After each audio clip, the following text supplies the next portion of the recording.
capítulo 24,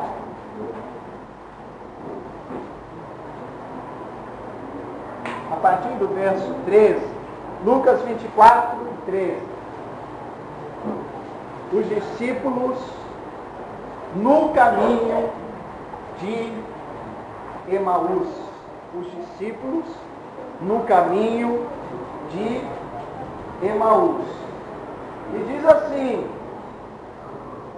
naquele mesmo dia, 2 deles estavam de caminho para uma aldeia chamada Emaús, distante de Jerusalém, 60 estádios. Iam conversando a respeito de todas as coisas sucedidas. Aconteceu que, enquanto conversavam e discutiam, o próprio Jesus se aproximou e ia com eles. Os seus olhos, porém, estavam como que impedidos de o reconhecer. Então, lhes perguntou Jesus: que é isso que vos preocupa e de que ides tratando à medida que caminhais? E eles pararam entristecidos. Um, porém, chamado Cleopas, respondeu dizendo: és o único, porventura, que tendo estado em Jerusalém, ignoras as ocorrências desses últimos dias? Eles lhes perguntou: quais? E explicaram o que aconteceu a Jesus, o Nazareno, que era varão profeta, poderoso em obras e palavras, diante de Deus e de todo o povo, e como os principais sacerdotes e as nossas autoridades o entregaram para ser condenado à morte e o crucificaram. Ora, nós esperávamos que fosse ele quem havia de redimir a Israel, mas, depois de tudo isso, já este o 3º dia desde que tais coisas sucederam. É verdade também que algumas mulheres das que conosco estavam nos surpreenderam, tendo ido de madrugada ao túmulo e não achado o corpo de Jesus, voltaram dizendo terem tido uma visão de anjos, os quais afirmam que ele vive. De fato, alguns dos nossos foram ao sepulcro e verificaram a exatidão do que disseram as mulheres, mas não. Enquanto que a cultura religiosa daquele momento dizia assim: temos vários preceitos que devem ser obedecidos para Deus considerar você gente boa. Aí Jesus vem e fala assim: o reino de Deus está dentro de vós.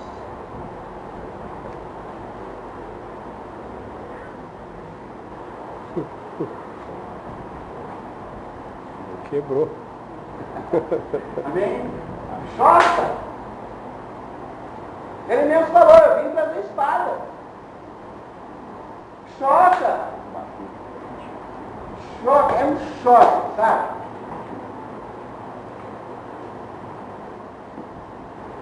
Quer dizer que eu ser gente boa não vale nada? Não, não é isso. A gente está falando que para ser gente boa de Deus, basta você acreditar nele. Porque tem muita gente que é considerada gente boa para os homens, mas para Deus aquilo não chega. Porque senão o meu sangue seria suficiente para me aproximar de Deus. Mas se eu cortar o meu pulso na tentativa de me oferecer como sacrifício para Deus, oferecer o meu sangue, a minha própria vida, na tentativa de ter um encontro, de ter Deus dentro de mim, sabe o que vai acontecer? Nada. Eu só vou ganhar um corte no pulso, vai doer pra caramba. Nada. Nenhum sacrifício humano vale nada para Deus. Por isso que quando João, o primo de Jesus, olhou Jesus vindo ali quando João batizava, Jesus chegou para ser batizado por João, João olha para Jesus e fala: ele é o Cordeiro de Deus que tira o pecado do mundo. E por isso que Jesus morreu em Jerusalém, porque em Jerusalém estava o templo e em Jerusalém era o lugar dos sacrifícios. Então, em Jerusalém, o cordeiro foi imolado, mas ele não foi imolado, ele não foi morto, ele não derramou sangue dentro do templo. Ele derramou sangue fora do templo. Os sacrifícios e derramamento de sangue eram feitos dentro do templo. Mas Jesus morreu fora do templo. Para qualquer pessoa ter acesso. Amém? Para qualquer um ter acesso. Sabe aquele cara que a gente olha e fala assim: ih, bate na mulher, você chega bêbado em casa, sabe? Aquele cara, e aquela lá, espera o marido viajar, depois sabe aquela lá que a gente fica assim, olha e tal, todo mundo comenta. Então, olha para aquela menina que pegou barriga, eu falei: sabia? É que essa menina começou a andar aí, ó, sabia, sabe? Aquelas pessoas que muitas vezes a gente desdenha delas. A gente acha que nós somos muito bons.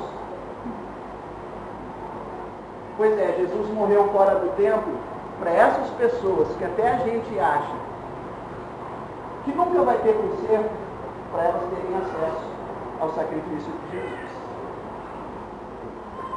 Muito bem. Fui longe demais na introdução. Olha só. O que estava acontecendo aqui? Jesus tinha morrido, ele ressuscitou, e vinham duas pessoas voltando de Jerusalém, tristes, cabisbaixos. Uma chamava-se Cleopas, e a outra não tinha nome. Eu acho que era um casal, porque a outra não tinha nome. Porque mulher, dificilmente o nome de mulher era mencionado. E quando fala que quando Jesus morreu, quem estava lá perto da cruz, fala que a esposa de Cleopas estava lá, vendo Jesus morrer. Então só tem o nome desses dois, Cleopas. Pode ser um casal, pode não ser um casal, mas isso não faz a menor diferença.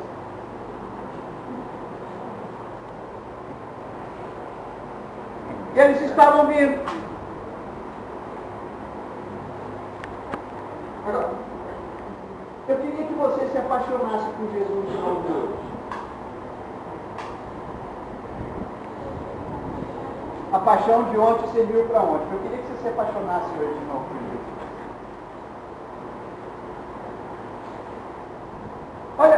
Olha como que Jesus faz. Olha como que Jesus faz. Os dois estão lá, caminhando tristes, poxa, Jesus morreu. Mas as mulheres lá foram no túmulo, os anjos falaram que ele não estava lá e tal. Mas eles estavam assim, muito tristes mesmo. Por quê? Porque já faziam 3 dias e eles esperavam que Jesus viesse resgatar Israel do poder político de Roma. Tanto é que eles mencionam na conversa assim: puxa, já faz 3 dias que ele morreu e ele não restaurou Israel. A esperança que eles tinham é que o Jesus libertador era um Jesus libertador fisicamente. Não era um Jesus libertador do coração, das amarras da alma, mas era um Jesus que vinha tirar o povo de Israel do jugo da escravidão política que o Império Romano impunha a Israel. Então eles estavam tristes voltando para casa.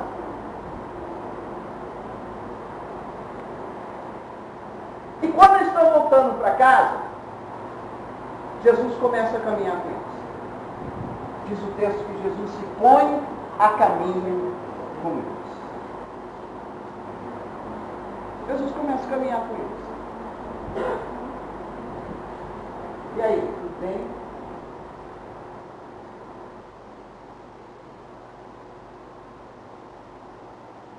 Os olhos deles estavam embotados, estavam embaçados.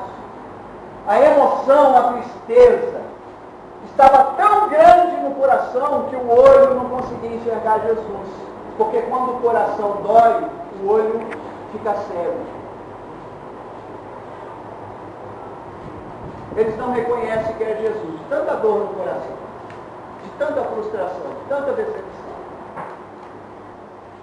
E Jesus se põe a caminho com eles.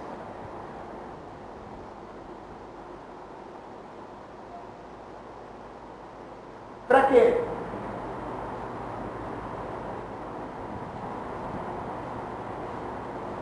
Jesus, ele, a partir do que é, ele quer levar aqueles dois para o que pode ser. Aquilo que é tristeza, frustração, um pouquinho de revolta, aquilo que é.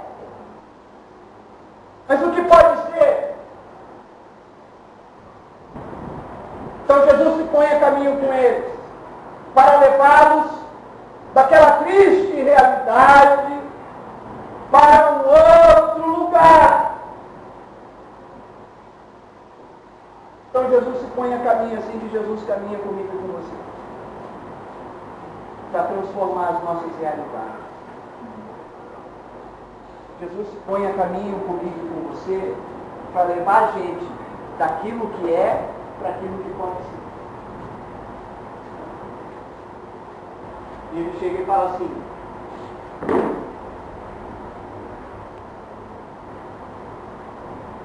por que vocês estão tão tristes? Jesus aborda o lado emocional. Jesus percebe que a emoção daqueles dois estava lá. Por que vocês estão tão tristes? E sobre o que vocês estão conversando? Você acha que Jesus não sabia? Sabia. Mas ele perguntou, e Lucas registrou, para eu e você termos esse conhecimento da preocupação que ele tem com cada um de nós que estamos no caminho, às vezes frustrados, às vezes com os olhos cheios de tristeza, às vezes com a alma desesperançada. É para a gente saber que ele se coloca a caminho e fala assim: por que você está triste? Sobre o que vocês estão conversando? Aí eles respondem para Jesus: ué, mas você não sabe, você não leu o jornal hoje, você não assistiu as notícias de hoje, não? Nos últimos dias, rapaz, foi um rebuliço lá em Jerusalém, pegaram Jesus, o cara dizia-se filho de Deus, as autoridades pegaram e colocaram o cara numa cruz. E a gente está decepcionado porque ele era a nossa esperança de libertação.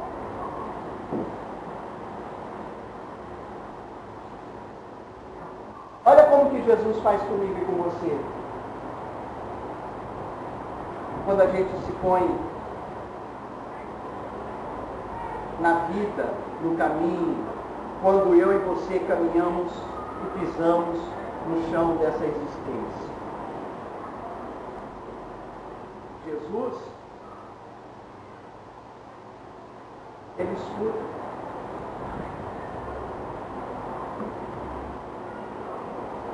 Primeiro ele escuta. Ele quer saber o que a gente tem a dizer. Ele quer que a gente põe para fora.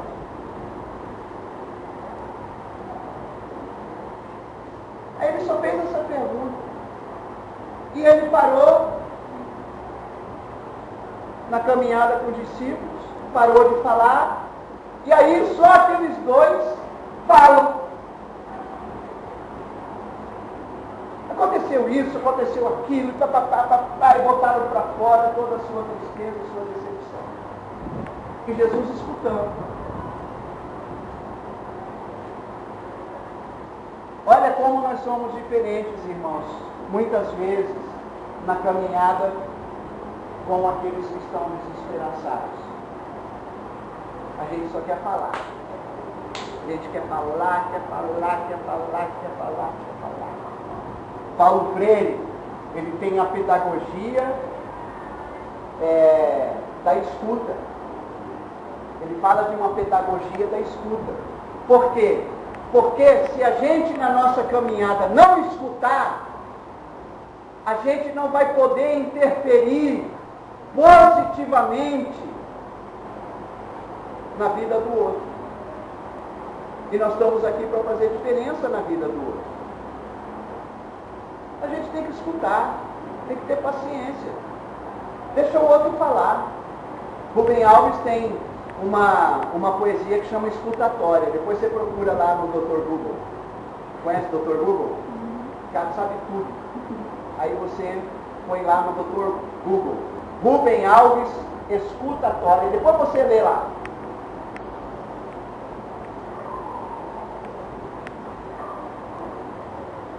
Tem que escutar o outro. Por quê? Porque quando a gente escuta o outro, a gente sabe onde o outro está situado. Onde que ele está, em que lugar que ele está.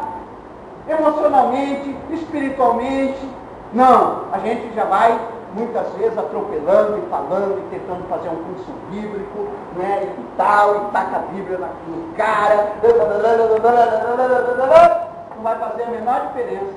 Porque o nosso negócio, sabe o que é? É trazer ele para a nossa igreja. Porque o nosso negócio é fazer a nossa igreja crescer. Você sabe por quê? Porque o nosso negócio não é ser sal e luz. O nosso negócio é ter os bancos tudo cheio de gente. Nosso negócio não é bater uma estaca na vida do outro e marcar a vida do outro. Nunca mais eu vou ver aquele cara.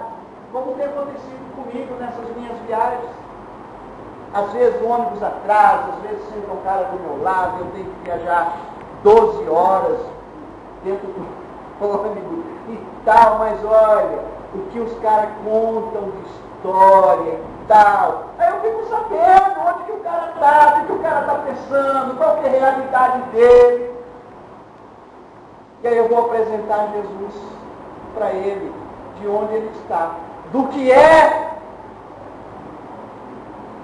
para onde ele pode ir, ele pode chegar. Do que é, do que pode vir a ser. Porque Jesus, ele nunca se encontrou com uma pessoa para tirar possibilidades. Nunca. Pelo menos do que está registrado, que a gente sabe.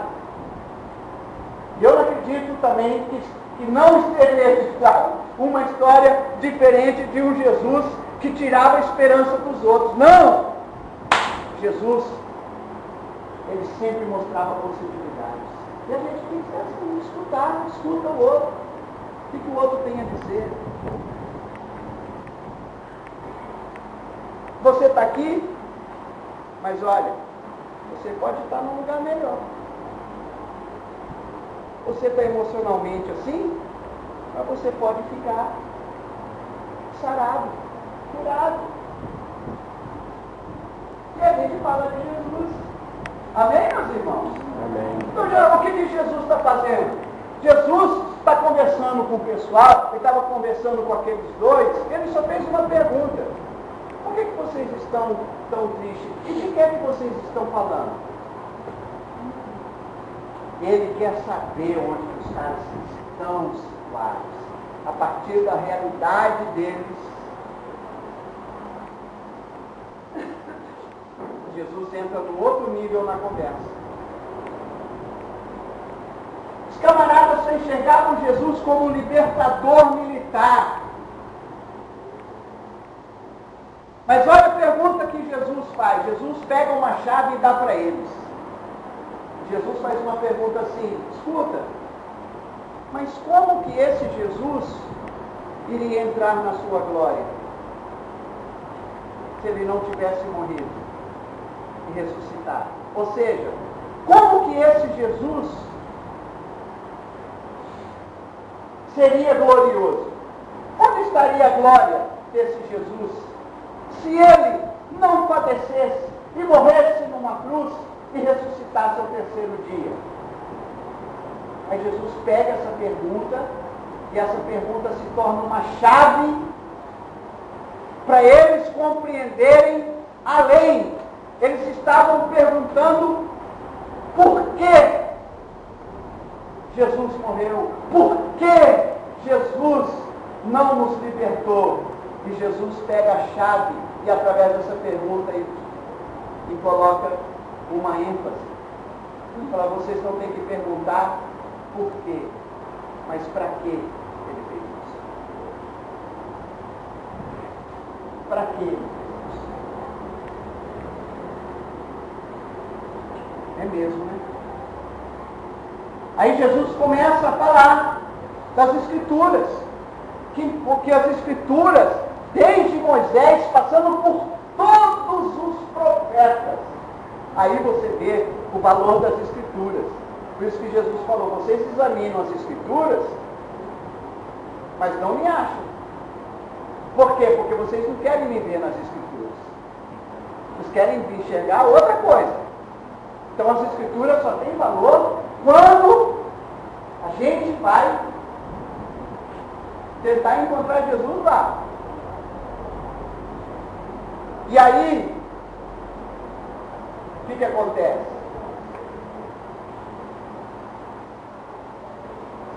Eles falam assim: olha, a gente já está chegando em casa e fica aqui com a gente.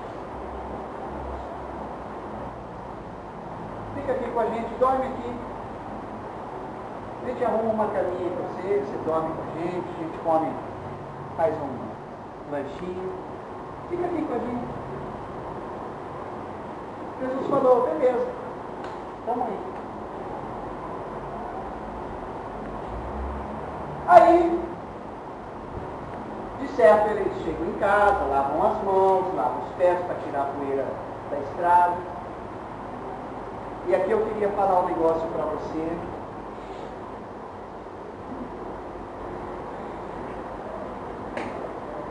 A Laninha tem a poeira no pé dela, diferente da poeira que você tem no seu pé.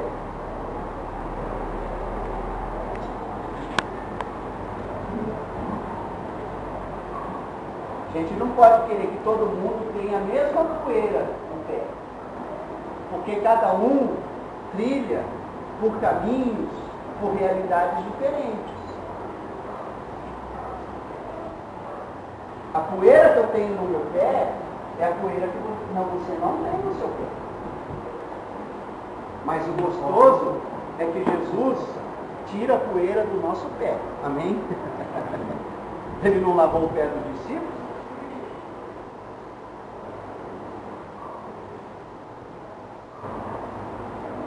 Então vamos lá. O pé dele está mais sujo.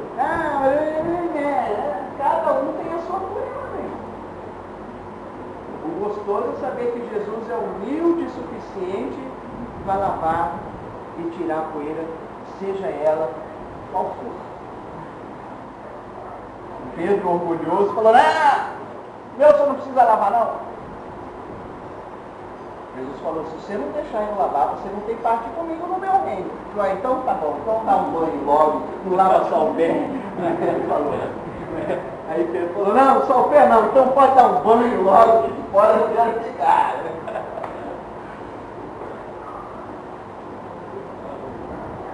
Foi lavar a mão, lavar os pés, bora comer, bora, sentar na mesa. Presta bem atenção agora, irmãos, bem atenção. Por favor. Jesus, ele pega o pão e parte. O texto diz que na hora que Jesus partiu o pão, os olhos deles se abriram. Lembra que eles não conseguiram enxergar Jesus? Por causa da tristeza que estava no coração? Os olhos deles só se abrem quando Jesus parte o pão.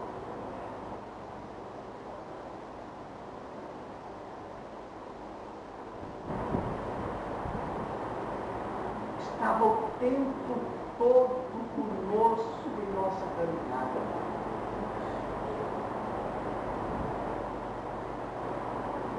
Por que eles só reconhecem Jesus quando parte o pão?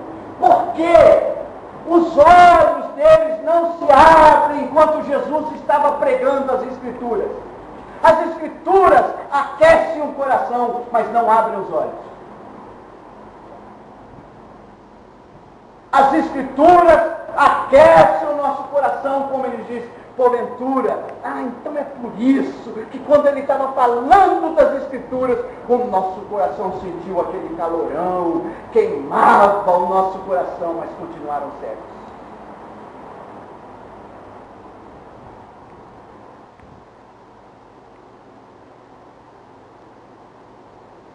Só quando Jesus parte, os olhos deles.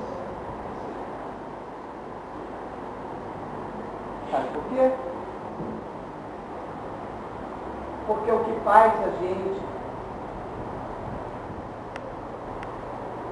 abrir o olho, o que faz a gente ver,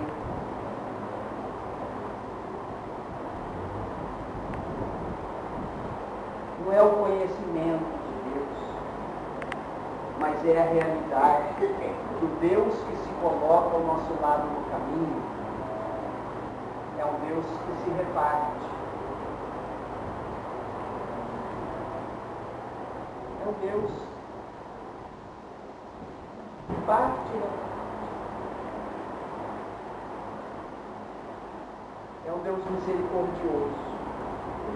É um Deus que fala assim: o que eu sou e o que eu tenho,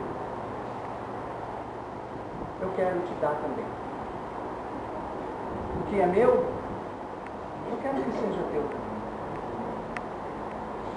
A paz que eu tenho, eu quero que seja tua.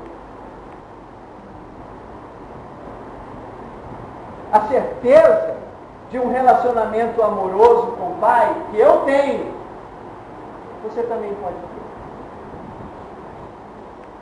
É quando Deus revela, é quando Jesus revela no partir do pão a face mais misericordiosa do Pai. Um Deus humilde, um Deus que não chegou fazendo espalhafato com os dois discípulos. Como é que tipo de crente você é, rapaz? Que tristeza é essa? Ele já viu o crente e não fica triste? Que negócio que a gente dá de cabeça baixa? Eu não tinha enjoado de falar para vocês que eu ia morrer, que eu ia ressuscitar. Seus crentinhos.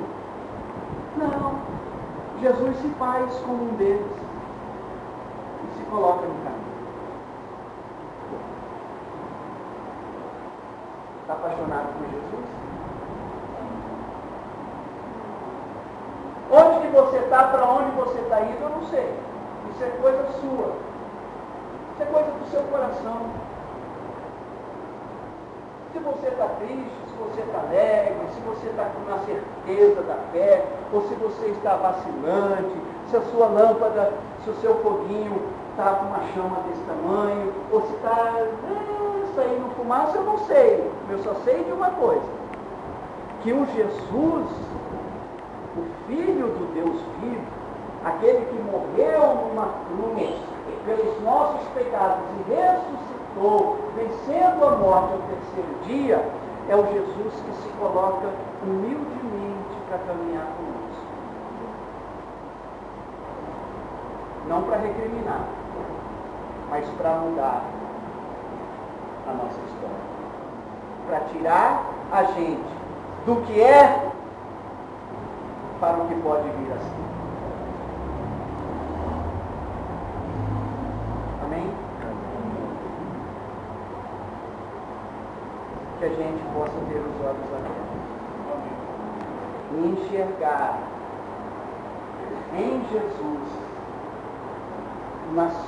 no seu ato de repartir o seu amor, repartir a sua alegria, repartir a sua paz, repartir a certeza de que somos filhos de Deus, amados, cada um com o seu problema, cada um com o seu pecado oculto ou revelado. Mas nele somos filhos amados. Nele somos feitos justiça de Deus. E por causa dele,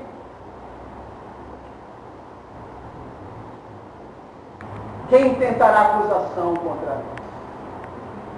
Porque se Deus é por nós, quem será contra nós?